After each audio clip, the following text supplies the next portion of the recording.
and a very good Tuesday to you. And what is an absolutely dreadful day here in Manchester. Yes, it's raining, but it is Manchester. It is so cold, and it's April, for goodness sake. I do remember the days where we have had snow here in Manchester in April, and indeed over the Easter weekend, which has just gone by.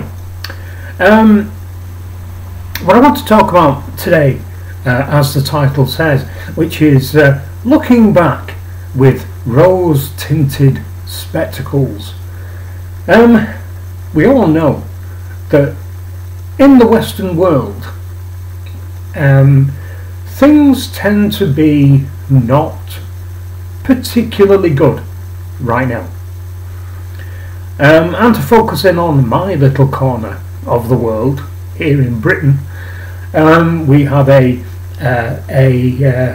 useless government, a cabinet who seem to have no care, no love for the country for which it's supposed to serve, a useless, inept, unelected Prime Minister who, as far as I'm concerned, just can't wait to leave the sceptred isles to get back to America.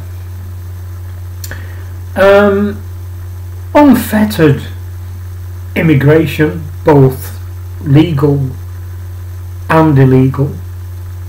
Unregulated immigration, and what I mean by that, we have countless hundreds stroke thousands apparently of immigrants who are on student visas who are supposed to leave the country, is it within 12 or 18 months of their student visa ending, something like that, who are still here years and years and years and years. We've had the recent guy that attacked the woman who was on a student visa, and he should have been gone 7 or 8, 9 years ago, and still around. How does that work? We have more violence than ever before, more race and religion based hatred than ever before. So this is where the rose tinted spectacles comes in to play. Now, I'm in my 60s, so I remember I was born in 1960. In 1960 or the early 60s, I think my opinion is that Britain was still coming out of the ravages of the Second World War.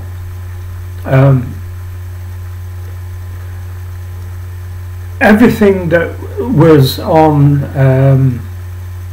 in shortages, things were still short in the late 1950s, and you know, there were certain things. There was always a joke that, you know, when I was small, I didn't see a banana till I was 14. It was kind of like that. And where I used to play in industrial Manchester, the spare land was what Hitler left on his way past. He would drop a shitload of bombs, and the areas that my friends and myself used to play on, just spare land, once had houses on it, and the people who were in industrial Manchester then were all of the same socio-economic background. All the dads worked in heavy industry. The mums tended to stay at home and look after the kids, and we were kind of raggy arse little children who went to the local school and who, between the ages of kind of 5 and 10, were moulded to be a certain thing, as it were, within the society where we came from. We were moulded to do what your dad did or what your granddad did. Both my dad and my granddad were heavy engineers, and it was fully expected that I would go into the same factory as they did, because that's how it was. And at the age of 10-year-old, you used to be able to take an examination to find out whether you were clever enough to go either to grammar school, which if you went to grammar school you were more likely to move on to university, or whether you went to a comprehensive school. Now the school I went to decided that I wasn't clever enough to do that exam. It was called your 11 plus, so I was never given the choice or indeed the opportunity to perhaps put my toe into the higher echelons of education, let's say. But in the 60s, although things could be viewed, could be viewed as quite bleak. I was surrounded by factories pumping crap out into the atmosphere, and I wasn't a well child. I've always had asthma, but when I was young my asthma was very, very bad, and there was no treatment, and you can imagine how poorly I was with all the crap being pumped into the air. But we all had families. We all had mums, dads, aunties, uncles, grandparents, who all basically used to live within a relative stone's throw of each other. So there was a big connections between all our families, and all the people that we knew, went to school with, went to work with, were all born here in Britain. And we had community shops, each kind of I lived in a terrace street, which is, you know, if you've ever seen Coronation Street, you know the kind of street I'm talking about, with a cobbled street with a number of houses where we had an outside toilet, no bathroom, no running hot water. We had to fit geysers, which was a water heater basically.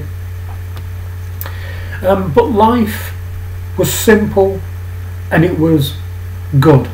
It wasn't rich.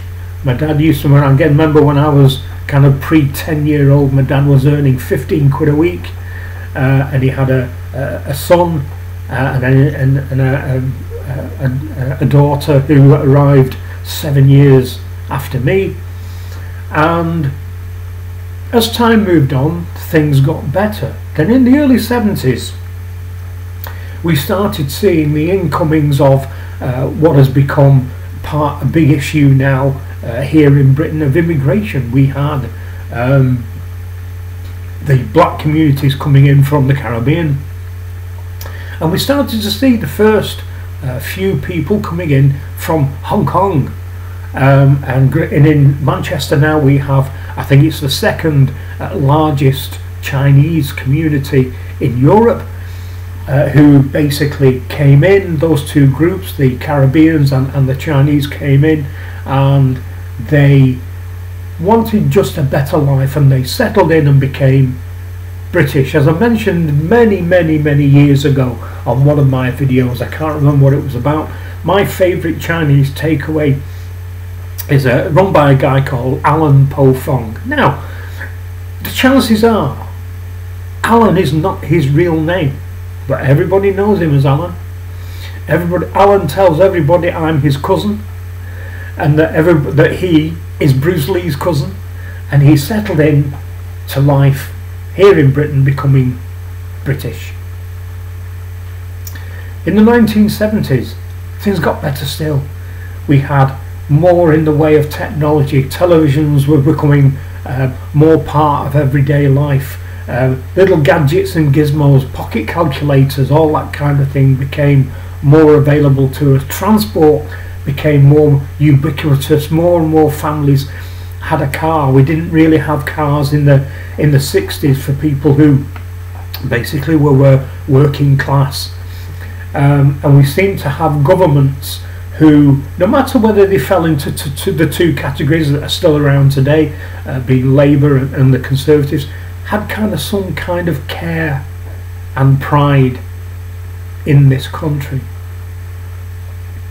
So as time moves on, you go through the 80s into the 90s and then into the new millennium, of course, we see that more and more ethnicities come into this country who seem to be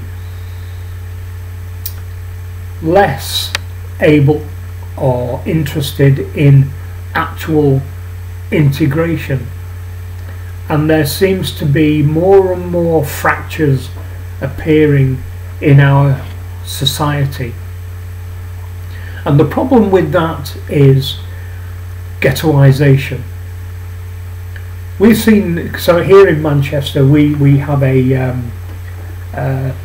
black community who live in two kind of areas in Manchester, one called Moss Side and one called Whalley Range, which kind of ended up being, and I hate using the word ghetto, but it is so descriptive for what it is. There's an old saying that birds of a feather flock together, and that's basically, we all do that. We all like to be in and around people who understand us, have the same standard as us, are interested in the same thing as us, all that kind of thing. So ghettoisation is perfectly acceptable and perfectly reasonable, but it doesn't really help integration. You are with your kind of people and you never really go outside that. But of late we have seen the income into this country of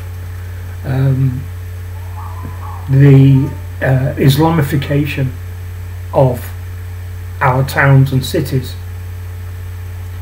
We've also seen the impact of that incoming surge of people on places like Burnley, Oldham, Rochdale, Oxford, Rotherham, with the sex abuse scandals that have happened there. And what we have right now is a group of people who really don't want to integrate, but more importantly that they are pushing away. It's not saying we are who we are and that's it, and we're going to live side by side of the people in Britain. That they are pushing away constantly. They are wanting to be more radical in their desire to turn Britain into a Western version of where they came from. And I find that to be quite disturbing, because the West, not just Britain, Europe, America, Canada, Australia, kind of the Anglosphere, worked long and hard to achieve everything we've achieved. And it's quite hard when you've got an ever expanding group of people who seem to have an agenda that they want to serve, who appear to be quite avaricious within their acquisition of their aims, and they seem to be protected by the political class and what appears to be, quite sadly, the very woke police services that we have these days. They are called police services now here in Britain. They are no longer police forces. It appears that the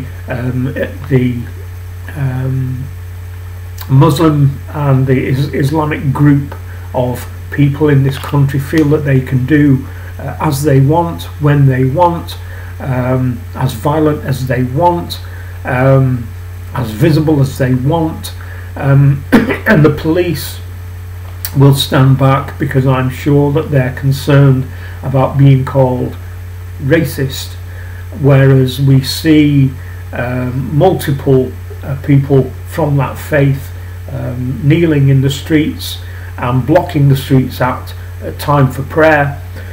Excuse me. And yet we see evidences of one particular lady who was praying silently across the road from an abortion clinic being arrested for silent prayer. And at marches and protests we see British patriots carrying the St George's flag or the Union flag being arrested or being spoken to and warned that that could cause racial unrest. So looking back, were things better than they are now when I was younger? And I have to say yes. The race-based problems that this country has, it is only a thing in the last decade and a half. During my school years, between kind of 1965 and 1977 when I left school, everybody I went to school with in my infant school, which was between 1965 and a couple of years, 1967, were white. There was one black girl in my junior school, which was between 67 and 71, and then between 71 excuse me, and 77 there was a family, a Sikh family, who took over a corner shop adjacent to the school that I went to, and their sons went to my school. There were 2 black guys in that school, and all of those integrated fully and wanted to be part of the community, part of the school, and to be mates with everybody else. So what has changed? Is it some form of radicalisation of Islam? Is it a hatred of the West by a certain ethnicity? Having said that, we now see every day on YouTube masses of who appear to be black kids raiding shops en masse and violent attacks on members of the public and police of black, usually young men, brandishing machetes. One has to ask, what's going on? Is this a problem with parenting, or more importantly, kind of lack of parenting? Either the people who are having children haven't got the skills, or they're coming out of one parent families. Is that what the problem is?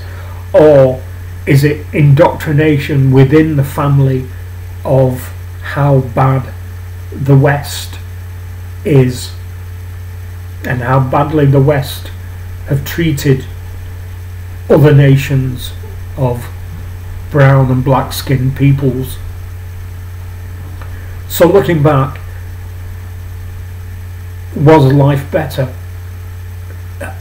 I believe it was, on the whole. Yes, we could have done with more opportunities.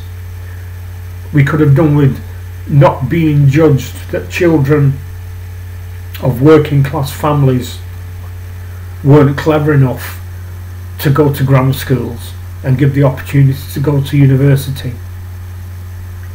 Could we have done with a bit more money? Well, who wouldn't love a bit more money? But overall, we had a static ethnicity in this country, with people coming in because they knew they could have a better life, and they were going to come in and grasp that better life and become part of the community here in Britain. Things have changed, and things have changed financially for the worse. So there's so many people.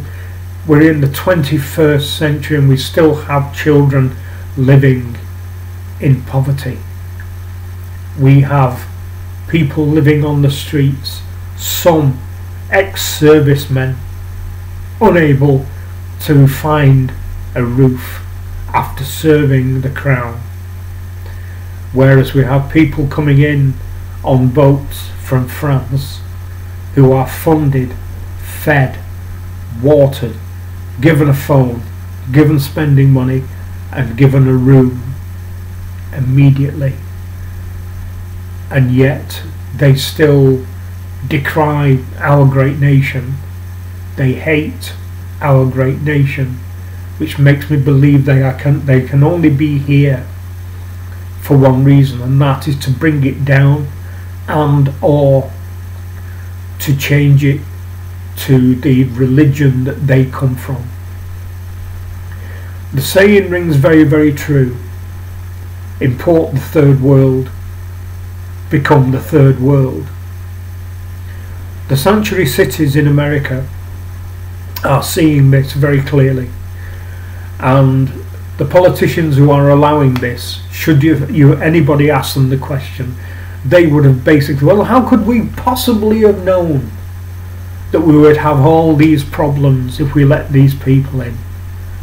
Well, the answer to that is that they should have asked the population, the people, the electorate, those who put them in power, because they would have told them. They would have said, don't allow this. This is going to happen. Don't allow this.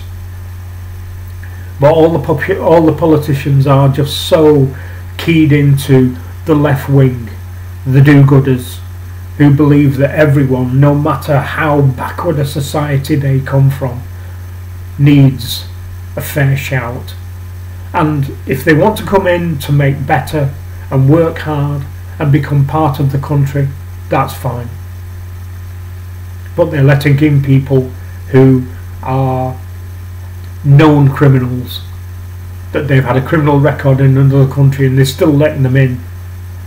And New York and Chicago and California are seeing this now over and over again, and we here in Britain are seeing it over and over and over. Something sadly has to be done, and I think that something is going to have to be done by a political party who do not particularly care about being called racist.